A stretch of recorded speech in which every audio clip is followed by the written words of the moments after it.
ചോദ്യപേപ്പർ ചോർച്ചാ കേസിൽ MS solution CEO ഷുഗൈബ് ഇന്ന് അന്വേഷണ സംഘത്തിന് മുന്നിൽ ഹാജരാകും. ഹൈക്കോടതിയുടെ നിർദ്ദേശപ്രകാരമാണ് ഷുഗൈബ് ഹാജരാകുന്നത്. ചോദ്യം ചെയ്യലിന് ശേഷം കോടതിയിൽ ക്രൈംബ്രാഞ്ച് 25-ാം തീയതി റിപ്പോർട്ട് നൽകും. അതുവരെ ഷുഗൈബിനെ അറസ്റ്റ് ചെയ്യരുതെന്നും ഹൈക്കോടതി നിർദ്ദേശിച്ചിട്ടുണ്ട്. അഭിജിത്ത് മുഴക്കുന്ന് കോഴിക്കോട് നിന്ന് വിവരങ്ങൾ നൽകും. അഭിജിത്ത്, ശരിക്കും ഷുഗൈബിൻ്റെ ചോദ്യം ചെയ്യലിനെ കുറിച്ചുള്ള വിശദാംശങ്ങൾ എന്തൊക്കെയാണ്? SKN, good morning. നമ്മളിപ്പോൾ ക്രൈംബ്രാഞ്ച് ഓഫീസിന് മുൻപിലാണുള്ളത്. അല്പസമയത്തിനകം തന്നെ ഷുഹൈബ് ഇവിടേക്ക് എത്തും.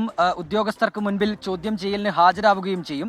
ഹൈക്കോടതിയുടെ നിർദ്ദേശമനുസരിച്ചാണ് ഷുഹൈബ് ചോദ്യം ചെയ്യലിനായി എത്തുന്നത്. നേരത്തെ തന്നെ ഈ കേസുമായി ബന്ധപ്പെട്ട് മുൻകൂർ ജാമ്യാപേക്ഷയുമായി ഷുഹൈബ് ഹൈക്കോടതിയിൽ എത്തിയിരുന്നു. ഈ ജാമ്യാപേക്ഷ പരിഗണിച്ചാണ് ഹൈക്കോടതി ഇപ്പോൾ ഈ ഒരു നിർദ്ദേശം നൽകിയിട്ടുള്ളത്. ചോദ്യം ചെയ്യലിന് ക്രൈംബ്രാഞ്ച് ഉദ്യോഗസ്ഥരുടെ മുൻപിൽ ഷുഹൈബ് ഹാജരാകണം.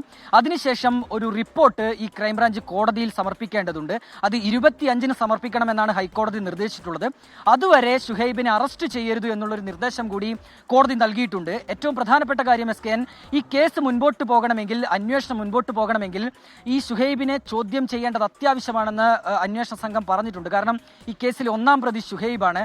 എങ്ങനെയാണ് ഈ ചോദ്യപേപ്പർ ചോർച്ചാ കേസുമായി ബന്ധപ്പെട്ട അതിൻ്റെ കാര്യങ്ങളൊക്കെ നടന്നിട്ടുള്ളത്, എങ്ങനെയാണ് ഈ ക്വസ്റ്റ്യൻ പേപ്പർ ചോർത്തിയത് എന്നതടക്കമുള്ള കാര്യങ്ങളിൽ ഒരു വ്യക്തത വരേണ്ടത് ഈ ഷുഹൈബിനെ ചോദ്യം ചെയ്താൽ മാത്രമാണ്. നേരത്തെ 2 അധ്യാപകർ പോലീസിന്റെ ക്രൈംബ്രാഞ്ചിന്റെ പിടിയിലായിരുന്നു. അവർ നൽകിയ മൊഴി തങ്ങൾ എല്ലാ കാര്യങ്ങളും ചെയ്തത് ഈ ഷുഹൈബ് പറഞ്ഞതനുസരിച്ചാണ് എന്നുള്ളതാണ്. അതിനാൽ തന്നെ ഈ ഷുഹൈബിനെ കസ്റ്റഡിയിലെടുത്ത് ചോദ്യം ചെയ്യണമെന്നുള്ളൊരു ആവശ്യം അത് കോടതിയെ അറിയിക്കാൻ ഒരുങ്ങുകയാണ് ക്രൈംബ്രാഞ്ച്. ഏതായാലും അല്പസമയത്തിനകം തന്നെ ഷുഹൈബ് ഇവിടേക്ക് എത്തുമെന്നാണ് നമ്മൾ മനസ്സിലാക്കുന്നത്.